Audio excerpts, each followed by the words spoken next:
예, 우리 하나님 말씀 보시겠습니다. 에베소서입니다. 신약성경 에베소서입니다.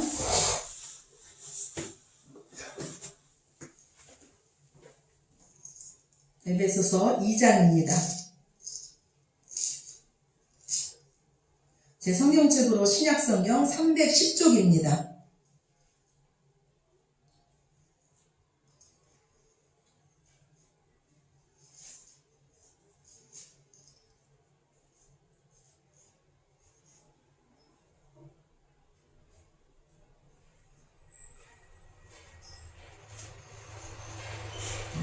에베소서 2장 1절부터 10절까지 말씀입니다. 제 성경책으로 신약성경 310쪽입니다. 다 찾으셨으면 다같이 한 목소리로 함께 읽으시겠습니다. 에베소서 2장 1절부터 10절 말씀입니다.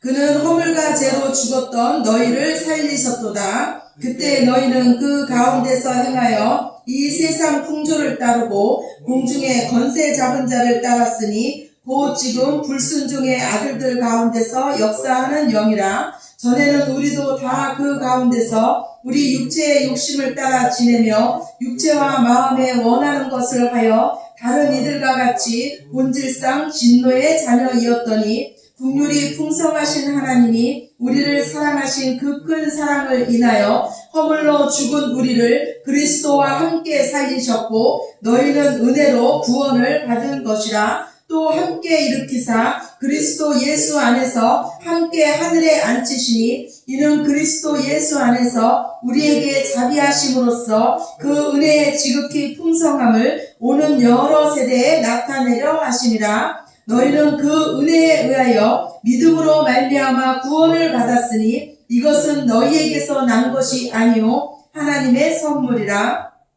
행위에서 난 것이 아니니 이는 누구든지 자랑하지 못하게 함이라. 우리는 그가 만드신 바라 그리스도 예수 안에서 선한 일을 위하여 지으심을 받은 자니 이 일은 하나님이 전에 예비하사 우리로 그 가운데서 행하게 하려 하심이니라. 아멘. 예, 우리 보이지 않는 바이러스가 우리 일상을 참 많이 바꿔놨습니다. 원래 부활주일은 4월 12일입니다. 그런데 저희가 이제 조금이라도 더 좀 안정적일 때 한 분이라도 더 나와서 하나님 앞에서 예배 드리기를 원해서 이렇게 마지막 주에 부활주일 예배를 드리고 있습니다. 지금 온 세계가 원하는 소망 중에 하나가 아마 이 코로나가 종식되었다. 예, 백신이 개발돼서 완치됐다. 이런 소식일 것입니다. 저는 부활주일 말씀을 묵상하면서 이 코로나 바이러스 백신에 대해서 생각을 해봤습니다. 이 코로나 바이러스 백신으로 인해서 더 이상 우리가 지금 이 바이러스가 우리에게 두려운 존재가 아니라는 것은 참으로 기쁜 소식일 것입니다. 그러나 아무리 백신이 개발된다 해도 코로나로 인해서 이미 사망한 자들은 살릴 수 없을 것입니다. 그런데 만약에 우리가 개발하는 그 백신이 코로나로 인해서 이미 사망한 자들까지도 살릴 수 있다는 백신이 개발된다면 그것은 기적 중에 기적이고 인류의 대혁명일 것입니다. 그런데 오늘 하나님은 우리에게 기적 같은 말씀을 하고 계십니다. 오늘 1절 말씀입니다. 우리 다시 한번 읽어보시겠습니다. 그는 허물과 죄로 죽었던 너희를 살리셨도다. 아멘이십니까? 하나님 우리에게 말씀하시기를 하나님께서 허물과 죄로 죽었던 너희를 살리셨다고 말씀하십니다. 여러분은 어떻게 죽었다가 다시 살아나셨습니까? 예수 그리스도라는 백신을 맞으셨기 때문입니다. 예수님으로 인해서 이제 죽은 자 가운데서 다시 살아난 자들은, 다시 태어난 자들은 인생의 세 가지 질문에 대해서 정확하게 답할 수 있어야 됩니다. 첫째, 나는 누구인가라는 것입니다. 그리고 둘째, 나는 어디에서 와서 어디로 가는가입니다. 셋째, 그리고 이 땅에서 지금 나는 왜 살고 있느냐입니다. 그러면 여러분은 누구십니까? 하나님은 우리에게 말씀하시기를 너희는 허물과 죄로 죽었던 자라고 말씀하고 계십니다. 오늘 2절 3절 말씀 다시 한번 보시겠습니다. 2절 3절입니다. 그때 너희는 그 가운데서 행하여 이 세상 풍조를 따르고 공중의 권세 잡은 자를 따랐으니 곧 지금 불순종의 아들들 가운데서 역사하는 영이라. 전에는 우리도 다 그 가운데서 우리 육체의 욕심을 따라 지내며 육체와 마음이 원하는 것을 하여 다른 이들과 같이 본질상 진노의 자녀이었더니. 죄로 인해서 죽었던 자들의 특징을 오늘 하나님은 말씀하고 있습니다. 죄로 인해서 죽었던 자들의 특징은 마땅히 순종해야 할 하나님의 말씀에 불순종한다는 것입니다. 육체의 욕심과 마음이 원하는 대로 산다는 것입니다. 왜냐하면 그들은 본질상 진노의 자녀이기 때문입니다. 우리 사람들이 생각하기를 인간은 죄를 지을 수도 있고 안 지을 수도 있는 그 중간지대에 태어난다고 생각합니다. 그래서 죄를 안 짓고 선을 선택하면서도 살 수 있다고 생각합니다. 그것을 자유의지라고 말을 합니다. 그러나 성경은 말씀하기를 아담이 가지고 있던 그 자유의지는 타락하고 우리 인간이 타락한 이후에 우리 인간에게는 사라졌습니다. 인간은 죄를 지을 수도 있고 안 지을 수도 있는 그런 자유의지를 가지고 태어나는 것이 아니라 처음부터 죄를 지을 수밖에 없는 하나님의 말씀에 완전히 불순종할 수밖에 없는 그런 존재로 태어난다는 것입니다. 하나님은 성경을 통해서 우리에게 말씀하기를 범죄치 아니하는 사람은 전혀 없다고 말씀합니다. 주의 목전에서 의로운 인생은 하나도 없다고 말씀하시며 선을 행하고 죄를 범치 않는 인생은 하나도 없다고 하십니다. 모든 사람이 죄를 범하였음에 하나님의 영광에 이르지 못하고 만일 우리가 죄 없다 하면 스스로 속이는 자이며 우리가 범죄하지 아니한다 하면 하나님 앞에서 하나님을 거짓말하는 자로 만든다는 것으로 하나님 말씀하고 계십니다. 그러면 우리를 죽음으로 이끌고 가는 이 죄의 본질은 무엇입니까? 죄는 하나님과의 관계가 끊어진 것이 바로 죄입니다. 마땅히 우리가 경외하고 마땅히 우리가 사랑해야 할 그 하나님을 알지 못하는 것이 바로 죄입니다. 하나님과의 관계가 끊어진 우리 인간에게는 아무 소망이 없었습니다. 죄로 인해서 우리는 이미 죽은 자였기 때문입니다. 그러나 하나님은 죄로 인해 죽은 저와 여러분을 살리셨습니다. 오늘 4절 5절 말씀 우리 같이 읽으시겠습니다. 4절 5절입니다.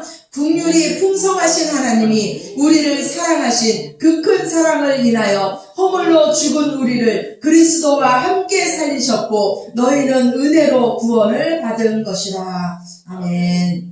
하나님께서 죄와 허물로 죽은 우리를 살리셨습니다. 본질상 진노의 자녀였던 우리를 하나님의 그 크신 사랑으로 살리셨습니다. 허물로 죽은 우리를 예수 그리스도와 함께 살리셨습니다. 하나님의 은혜가 우리를 사망에서 생명으로 옮기신 줄로 믿으시기 바랍니다.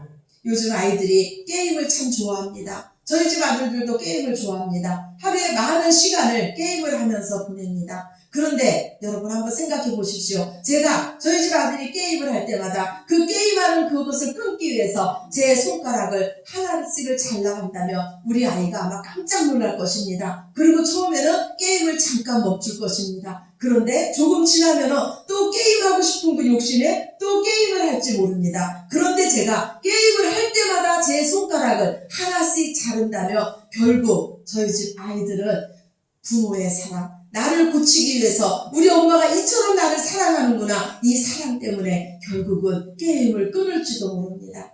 이 사랑이 바로 하나님이 우리를 향하신 사랑입니다. 하나님은 저와 여러분에게 생명 주시기 위해서, 우리를 마귀의 종에서 하나님의 자녀로 만드시기 위해서 저와 여러분을 끝까지 포기하지 않으셨습니다. 결국 하나님은 죄로 인해서 하나님과 원수되었던 저와 여러분을 살리시기 위해서 그 하나뿐이 없는 그 아들을 십자가에서 죽이셨습니다.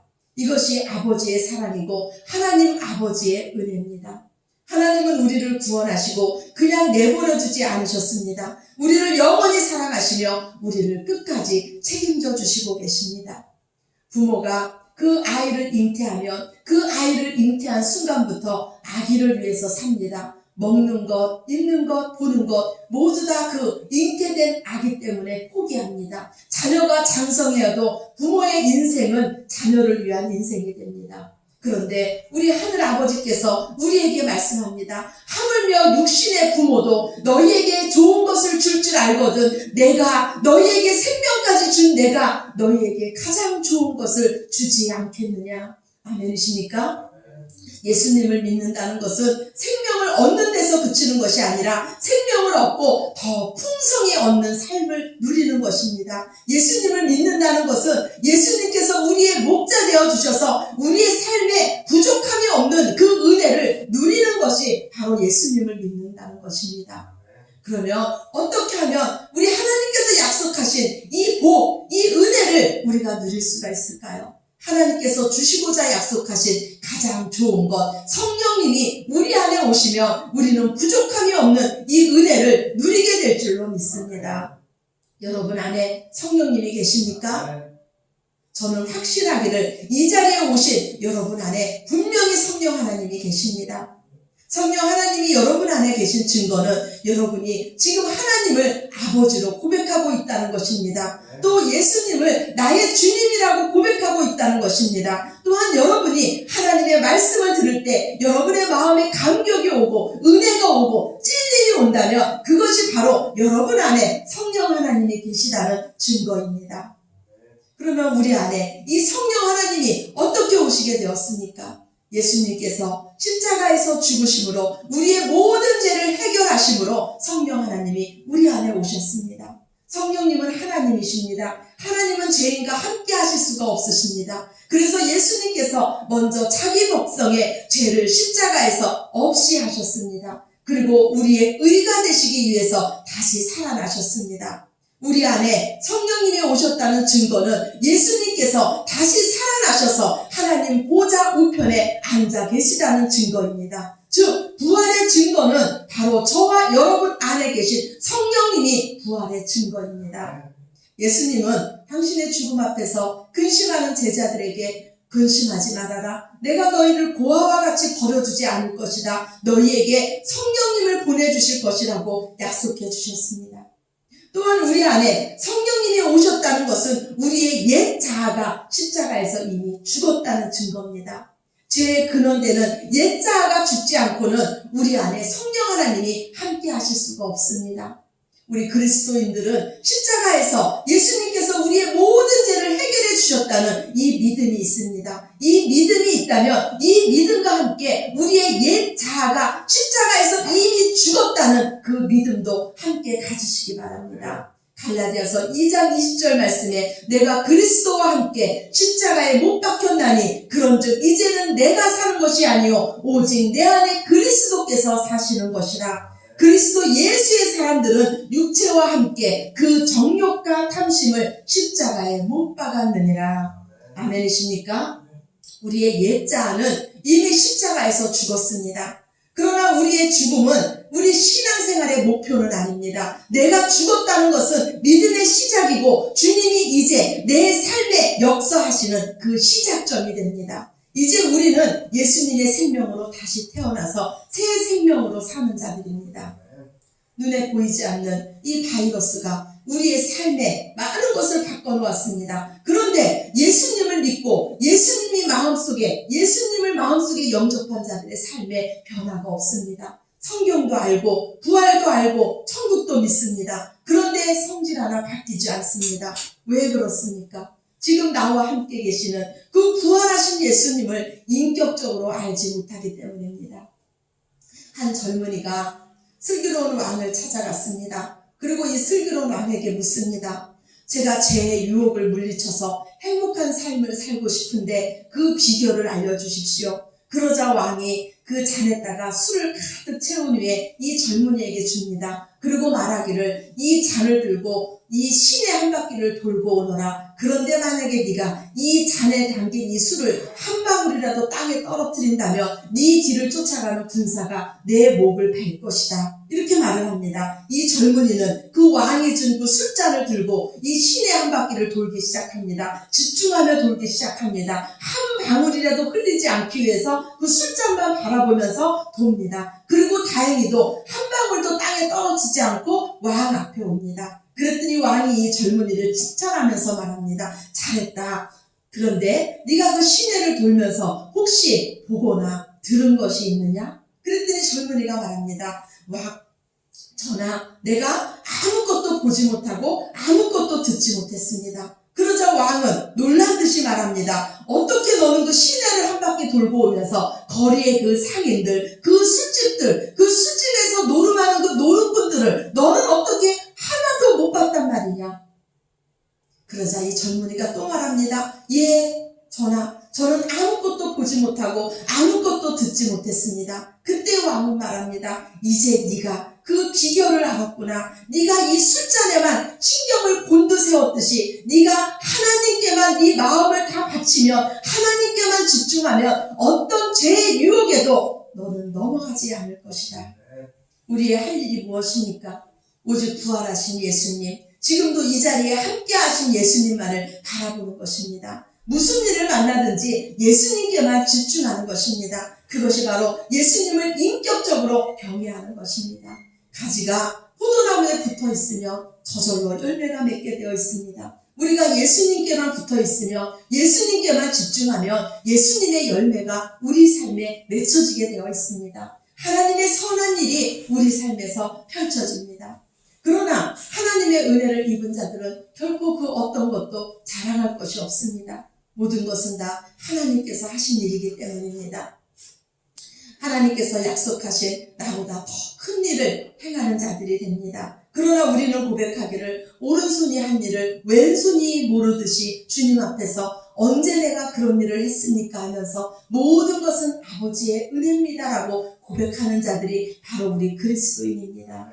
예수님과 함께 죽고 예수님과 함께 사는 인생은 참으로 놀라운 인생입니다. 이제 우리는 그리스도인으로서 인생의 세 가지 질문에 답할 수 있어야 됩니다. 여러분 마음속으로 한번 답해 보시기 바랍니다. 여러분은 누구십니까? 그리고 여러분은 어디에서 와서 지금 어디로 가고 계십니까? 그리고 마지막으로 여러분이 이 땅에 사는 목적은 무엇입니까? 그것에 대해서 오늘 하나님 말씀하고 계십니다. 오늘 7절 말씀 우리 같이 한번 읽으시겠습니다. 7절입니다.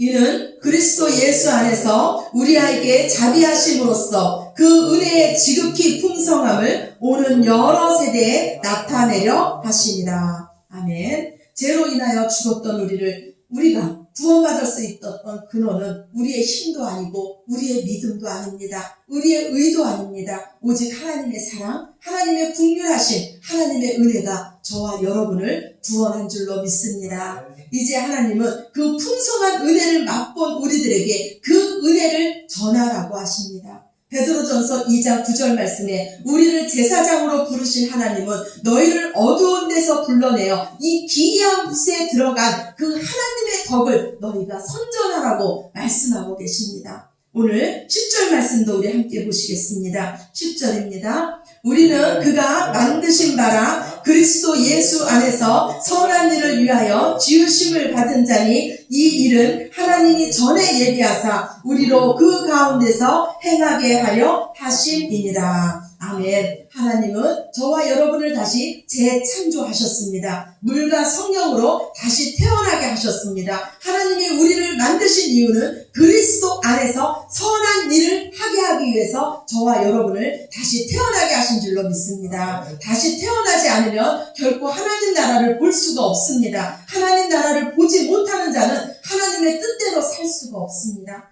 고린도전서 6장 19절 말씀에 너희 몸은 너희가 하나님께로부터 받은 바 너희 가운데 계신 성령의 전인 줄을 너희가 알지 못하느냐. 너희는 너희 자신의 것이 아니라 값으로 산 것이 되었으니 그런즉 너희 몸으로 하나님께 영광을 돌리라. 예수님의 생명으로 사시기 바랍니다. 부활 생명으로 사시기 바랍니다. 하나님 여러분과 끝까지 함께 하십니다. 세상을 이길 믿음을 주십니다. 하나님의 선한 일을 위해 여러분을 택하시고 부르시고 영화롭게 하셨습니다. 우리의 몸으로 하나님께 영광 올려드립시다. 삶으로 제사 드립시다. 오직 믿음으로 하나님을 기쁘시게 해드립시다. 지금 온 세상이 어둡고 캄캄합니다. 온 세상이 무질서합니다. 하나님 없이 자기 마음대로 살고 있습니다. 그러나 저와 여러분만은 부활하신 예수님과 함께 예수님의 향기를 드러내는 하나님의 덕을 선전하는 하나님께서 기뻐하시는 삶이 되시기를 예수님 이름으로 축원합니다. 네. 마지막으로 부활에 대한 영상 보면서 말씀을 마치겠습니다.